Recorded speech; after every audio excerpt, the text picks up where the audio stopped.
What is up, everybody, and welcome back to Ducks and Download.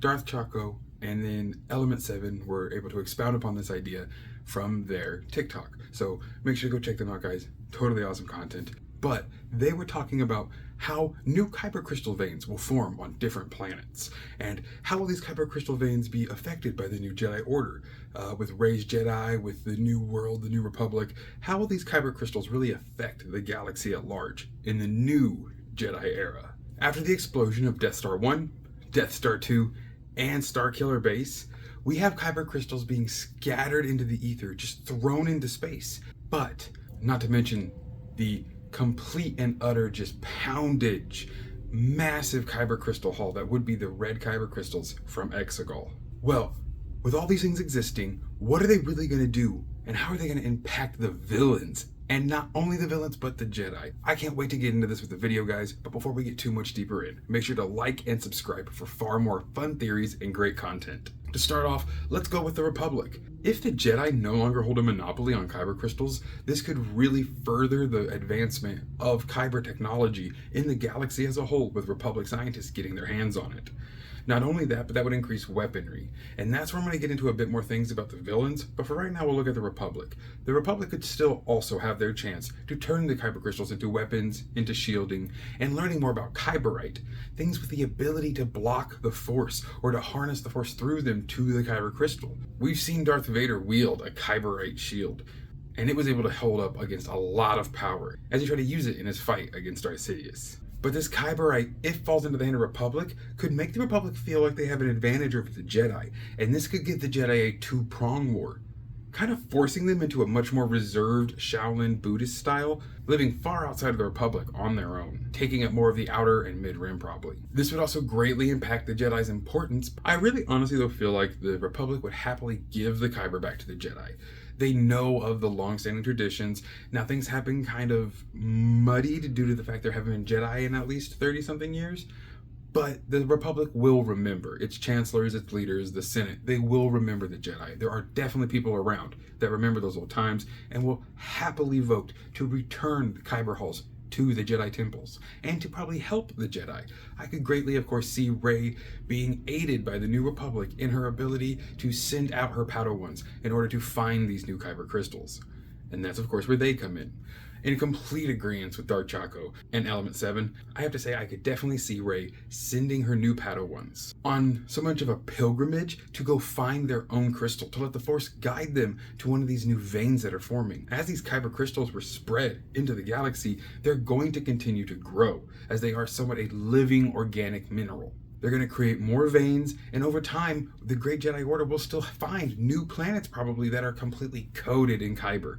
More than likely in the area around Ilum. If the Jedi are smart, they'll know to search around the explosions of these Kyber holes before just trying to take up the entire galaxy, planet to planet, hopping around looking for one little shard. But of course, Kyber crystals were not at all exclusive to Ilum, so there are definitely more planets out there. And this pilgrimage to these other planets to find the right Kyber for you could really mean something. It was also expounded by my great friends that what if these red crystals from Exegol, or these red crystals from Death Stars and other torture devices like that, or as another form of the pilgrimage. We could see a lot more white sabers in the new Jedi Order as they do what they can to really purify these scattered red Sith crystals. But on to the meat and potatoes of my idea. The dark side of things. The villains. If a great hull of Kyber lands on a different planet, and who knows how much of a time jump we could get into these movies, it could be 10, 20 years, we could easily see villains like the Hutts, other cartels, or just maybe more murderously advanced engineering races that have been trying to get out from under the thumb of the Republic. And their key will be made of Kyber. Why? Well, there's a specific reason why the Jedi do not allow Kyber to be used by the other species, especially in weapons like blasters. They're too powerful. Remember that the star-destroying technology that the Empire and Palpatine invented on all of their different forms, be it the Death Star, Starkiller Base, or the Final Order, all of those used Kyber crystal, and they were planet killers. So a small Kyber crystal in a blaster chamber could decimate a human. Not only that, if these villains, these bad people, learn how to use Kyberite and to use Kyber to maybe create shielding, they could create the first sets of weapons that will hold up to lightsabers and could completely encase them in a armor against the Force. This would make a lot of very powerful people even more dangerous to a new fledgling Jedi Order if they have Kyberite armor and Kyber blasters. That would be crazy to see. Let alone that, though, if these red crystals were truly scattered around and thrown to many different planets. If they landed on like the Keldor, we have the Togruta, we have the Twi'leks, we have a good variety of mid to outer rim planets that are very, very Force sensitive and know of the Force, but also to be so removed that they could maybe be corrupted by a red crystal. If someone trained in the beginnings of the Force, a small child, or even just like an older man who has gone his life with the Force but was never found by the dead Jedi Order, if he finds a red crystal and begins to think on it, begins to maybe meditate with it, wearing it like an amulet, it will speak to him. Remember that red Kyber crystals hold the very echo of the pain and torture and power that made them red in the first place. To be bled, they had to endure extreme Force pressure and a will exuded upon them without any question, and ultimate domination. We could see a Kyber Sith army, creatures that embed themselves with Kyber crystals, wearing them like a crown, or even crystalline creatures, maybe a mineral-esque creature that is more geode than organic, finds these Kyber crystals and is able to start growing with them, and just becomes this extremely powerful species of Force-sensitive Darksiders. Darkside because the crystal was bled on Exegol or in the Death Stars.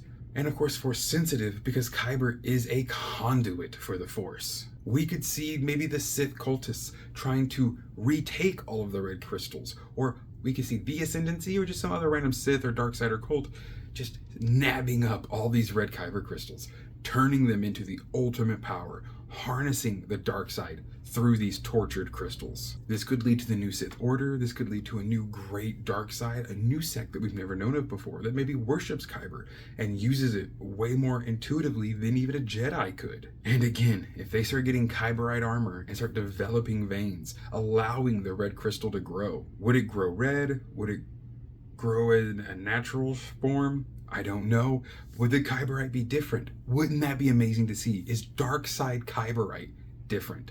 If a red crystal is able to grow and become a larger force, and it grows the Kyberite around it, perhaps all of those metals and that type of mineral could harness, could almost be a portable nexus for the dark side. I can definitely see that hunting down these new Kyber crystals is going to be a major part of the upcoming Jedi Order, and hopefully the Sith as well. Perhaps even something like Sith cultists sending out their acolytes to go find blood crystals on the same planets where Jedi are then sent to find non-blood crystals that all landed in the same vicinity due to the Ilum explosion. From there, it's the first time these new Jedi meet these new Sith, and we have the first encounter, the first great war between the new Jedi Order and the new Sith Order. Could be absolutely stellar, guys. Put down in the comments, what do you think these Kyber crystals could play in the future of Star Wars? Thank you all so much for stopping by. I hope you have an amazing rest of your day, and as always, may the Force serve you well.